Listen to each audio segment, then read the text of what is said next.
nombres relatifs, maintenant, on sait les additionner, les soustraire, les multiplier, les diviser. On va donc enchaîner les calculs et pour ça, il faudra gérer les priorités de calcul. Allez, je les rappelle, ces priorités telles qu'on les a vues en 5e. La parenthèse est toujours prioritaire et on commence par la parenthèse la plus intérieure.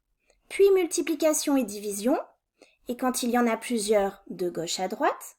En dernier, addition et soustraction, et quand il y en a plusieurs, de gauche à droite aussi.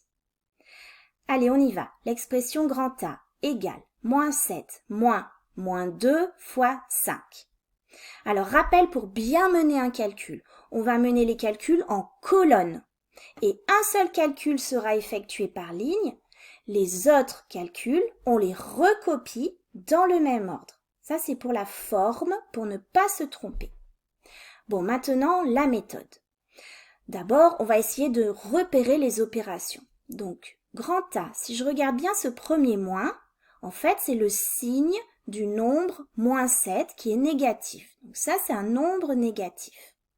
Ensuite, j'ai un moins qui correspond cette fois-ci à une soustraction. C'est une opération.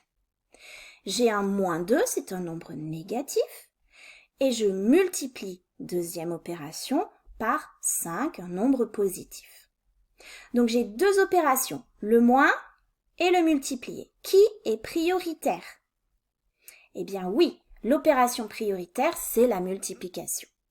Alors je la souligne éventuellement pour ne pas me tromper.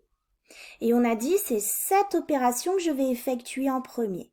Donc en dessous, on va commencer par recopier ce que l'on ne traite pas. Je ne m'occupe pas de ce moins 7 moins, donc je le recopie. Une fois que c'est écrit, je m'intéresse à cette opération-là. Donc finalement, chaque opération aura sa propre règle de calcul.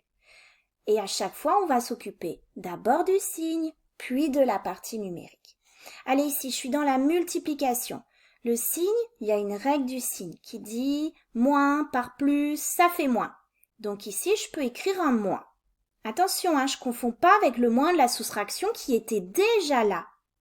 Je sais que si je m'occupe de ce qui est souligné là en vert, c'est tout ce produit-là qui est négatif. Donc je dois écrire un autre moins.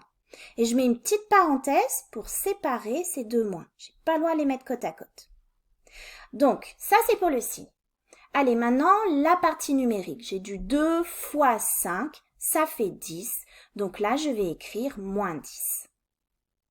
Alors maintenant, je n'ai plus qu'une seule opération, c'est cette soustraction. Et là, il y a une autre règle qui dit pour la soustraction. Soustraire moins 10, c'est ajouter son opposé. Quel est l'opposé de moins 10? C'est plus 10. Donc, je sais que pour la soustraction, je la transforme en addition de son opposé. Donc, soustraire moins 10, c'est ajouter 10. Ce moins 7, comme je m'en suis toujours pas occupée, je l'ai toujours réécrit. Alors, à présent, je dois gérer une addition. Vous la voyez bien l'addition là, puisqu'il y a un plus.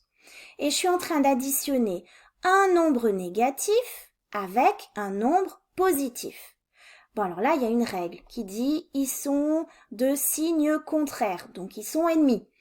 Alors, d'abord le signe. On va prendre le signe du plus fort. Qui est le plus fort? C'est le 10. Donc, le résultat sera positif, comme le 10. C'est le plus fort, mais dans les forces, dans la bataille, il perd des forces. Donc, je vais soustraire. À 10, je soustrais 7. 10 moins 7, ça fait 3. Et voilà. Donc, c'est quand même un petit peu long. Allez, les étapes pour ne pas se tromper. D'abord, on repère toutes les opérations. Et puis, on va analyser quelle opération est prioritaire à chaque ligne. C'est celle-ci qu'on va traiter et les opérations, elles auront toutes les règles différentes, mais elles disent toujours, tu gères d'abord le signe et ensuite la partie numérique. Allez, courage, il faut un peu d'entraînement pour ça.